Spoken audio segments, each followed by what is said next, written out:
ಆತ್ಮೀಯ ಗೆಳೆಯರೇ, ಜ್ಞಾನ ಭಂಡಾರ ಯೂಟ್ಯೂಬ್ ವಾಹಿನಿಗೆ ಸ್ವಾಗತ ಸುಸ್ವಾಗತ. ಸ್ನೇಹಿತರೆ, ನೀವು ಇದೇ ಮೊದಲ ಬಾರಿಗೆ ನಮ್ಮ ಚಾನಲನ್ನು ವೀಕ್ಷಿಸುತ್ತಿದ್ದರೆ ದಯವಿಟ್ಟು ನಮ್ಮ ಚಾನಲನ್ನು ಸಬ್ಸ್ಕ್ರೈಬ್ ಮಾಡಿಕೊಳ್ಳಿ. ಈ ಚಾನೆಲಿನಲ್ಲಿ ಎಲ್ಲಾ ರೀತಿ ಉಪಯುಕ್ತ ಮಾಹಿತಿಗಳನ್ನು ಪ್ರಸ್ತುತಪಡಿಸುತ್ತೇವೆ. ರಾಷ್ಟ್ರ ಲಾಂಛನ ಪ್ರಬಂಧ. ಈ ಲೇಖನಿಯಲ್ಲಿ ನಿಮಗೆ ರಾಷ್ಟ್ರ ಲಾಂಛನದ ಬಗ್ಗೆ ಸಂಪೂರ್ಣವಾದ ಮಾಹಿತಿ ನೀಡಿದ್ದೇವೆ. ಪೀಠಿಕೆ. ಪ್ರತಿಯೊಂದು ರಾಷ್ಟ್ರವು ತನ್ನದೇ ಆದ ರಾಷ್ಟ್ರೀಯ ಚಿಹ್ನೆಯನ್ನು ಹೊಂದಿದೆ, ಅದು ಆ ರಾಷ್ಟ್ರವನ್ನು ಗುರುತಿಸುತ್ತದೆ. ಭಾರತದ ರಾಷ್ಟ್ರೀಯ ಲಾಂಛನವು ಅಶೋಕ ಚಿಹ್ನೆಯಾಗಿದ್ದು, ಇದನ್ನು ಜನವರಿ 24, 1950ರಂದು ಭಾರತ ಸರ್ಕಾರವು ರಾಷ್ಟ್ರೀಯ ಲಾಂಛನವಾಗಿ ಘೋಷಿಸಿತು.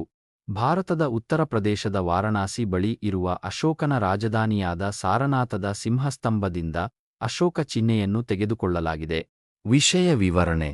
ಭಾರತದ ರಾಷ್ಟ್ರೀಯ ಲಾಂಛನವು ಸಾರನಾಥದಲ್ಲಿರುವ ಅಶೋಕನ ಸಿಂಹ ರಾಜಧಾನಿಯ ರೂಪಾಂತರವಾಗಿದೆ. ಸಾರನಾಥವು ಭಾರತದ ಉತ್ತರ ಪ್ರದೇಶದ ವಾರಾಣಸಿಯ ಸಮೀಪದಲ್ಲಿದೆ. ಸಿಂಹದ ರಾಜಧಾನಿಯನ್ನು ಕ್ರಿಸ್ತಪೂರ್ವ 3ನೇ ಶತಮಾನದಲ್ಲಿ ಚಕ್ರವರ್ತಿ ಅಶೋಕನು ಸ್ಥಾಪಿಸಿದನು. ಭಾರತದ ರಾಷ್ಟ್ರೀಯ ಲಾಂಛನವು ಸಮಕಾಲೀನ ಭಾರತವು ವಿಶ್ವ ಶಾಂತಿ ಮತ್ತು ಸೌಹಾರ್ದತೆಗೆ ತನ್ನ ಪ್ರಾಚೀನ ಬದ್ಧತೆಯನ್ನು ಪುನರುಚ್ಚರಿಸುವ ಸಂಕೇತವಾಗಿದೆ. 1950ರಲ್ಲಿ ಸರ್ಕಾರವು ಅಳವಡಿಸಿಕೊಂಡ ಲಾಂಛನದಲ್ಲಿ ಕೇವಲ 3 ಸಿಂಹಗಳು ಗೋಚರಿಸುತ್ತವೆ. 4ನೇಯದನ್ನು ದೃಷ್ಟಿಗೆ ಮರೆಮಾಡಲಾಗಿದೆ. ಚಕ್ರವು ಅಬ್ಯಾಕಸ್ನ ಮಧ್ಯದಲ್ಲಿ ಪರಿಹಾರದಲ್ಲಿ ಕಾಣಿಸಿಕೊಳ್ಳುತ್ತದೆ. ಬಲಭಾಗದಲ್ಲಿ ಬುಲ್ ಮತ್ತು ಎಡಭಾಗದಲ್ಲಿ ನಾಗಾಲೋಟದ ಕುದುರೆ ಇದೆ. ಬಲ ಮತ್ತು ಎಡಭಾಗದಲ್ಲಿ ಧರ್ಮಚಕ್ರಗಳ ಬಾಹ್ಯರೇಖೆಗಳು. ಅಬ್ಯಾಕಸ್ನ ಕೆಳಗಿರುವ ಗಂಟೆಯ ಆಕಾರದ ಕಮಲವನ್ನು ಬಿಟ್ಟುಬಿಡಲಾಗಿದೆ. ಸಾಮಾನ್ಯವಾಗಿ ದೇವನಾಗರಿ ಲಿಪಿಯಲ್ಲಿ ಅಬ್ಯಾಕಸ್ನ ಕೆಳಗೆ ಸತ್ಯಮೇವ ಜಯತೆ, ಸತ್ಯ ಮಾತ್ರ ವಿಜಯಗಳು ಎಂಬ ಧ್ಯೇಯವಾಕ್ಯವನ್ನು ಕೆತ್ತಲಾಗಿದೆ. ಇದು ಪವಿತ್ರ ಹಿಂದೂ ವೇದಗಳ ಸಮಾರೋಪ ಭಾಗವಾದ ಮುಂಡಕ ಉಪನಿಷತ್ತಿನ ಉಲ್ಲೇಖವಾಗಿದೆ. ವೈಶಿಷ್ಟ್ಯಗಳು. ರಾಷ್ಟ್ರೀಯ ಲಾಂಛನವು ವೃತ್ತಾಕಾರದ ಆಕಾರದಲ್ಲಿ 4 ಸಿಂಹಗಳನ್ನು ಒಳಗೊಂಡಿದೆ. ಅವುಗಳ ಮುಖಗಳು ಎಲ್ಲಾ 4 ದಿಕ್ಕುಗಳಲ್ಲಿವೆ ಮತ್ತು ಅವು ಶಕ್ತಿ, ಧೈರ್ಯ, ಆತ್ಮವಿಶ್ವಾಸ ಮತ್ತು ಹೆಮ್ಮೆಯ ಸಂಕೇತಗಳಾಗಿವೆ. 4ನೇಯದು ಯಾವಾಗಲೂ ಮರೆಯಾಗಿರುವ ಕಾರಣ 4ರಲ್ಲಿ 3 ಸಿಂಹಗಳು ಮಾತ್ರ ಗೋಚರಿಸುತ್ತವೆ. 4 ಅಶೋಕ ಚಕ್ರಗಳನ್ನು ಅದರ ತುದಿಯಲ್ಲಿ ಮಾಡಲಾಗಿದೆ. ಇದು 4 ಪ್ರಾಣಿಗಳಾದ ಆನೆ, ಕುದುರೆ, ಗೂಳಿ ಮತ್ತು ಸಿಂಹವನ್ನು ಪ್ರತ್ಯೇಕಿಸುತ್ತದೆ. ಅಶೋಕ ಚಕ್ರದ ಬಲಭಾಗದಲ್ಲಿ ಗೂಳಿ ಮತ್ತು ಎಡಭಾಗದಲ್ಲಿ ಕುದುರೆ ಇದೆ. ಈ ವಿಗ್ರಹಗಳನ್ನು ನಯಗೊಳಿಸಿದ ಮರಳುಗಲ್ಲಿನ ಮೇಲೆ ಸ್ಪಷ್ಟವಾಗಿ ಕೆತ್ತಲಾಗಿದೆ.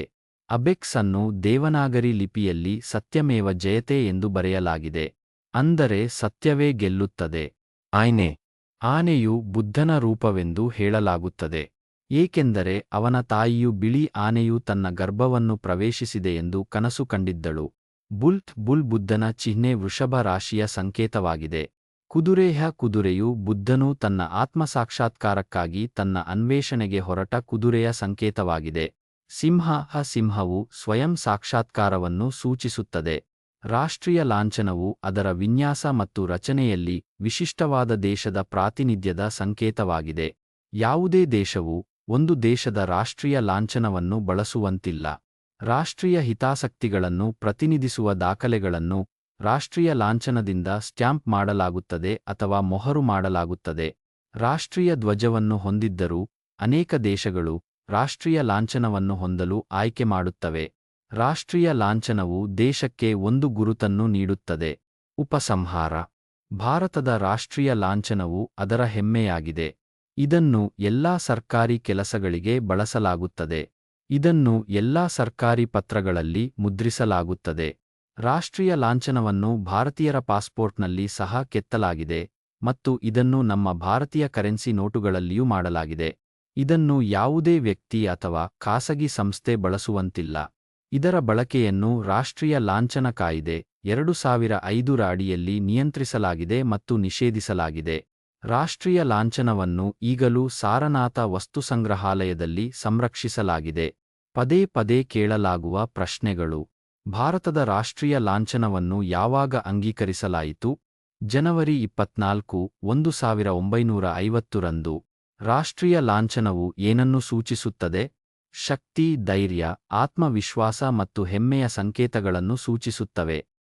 ಪ್ರಿಯ ಸ್ನೇಹಿತರೆ, ನಿಮಗೆ ಈ ಮಾಹಿತಿಯು ಇಷ್ಟವಾದರೆ ನಿಮ್ಮ ಸ್ನೇಹಿತರೊಂದಿಗೆ ಹಂಚಿಕೊಳ್ಳುವುದನ್ನು ಮರೆಯಬೇಡಿ.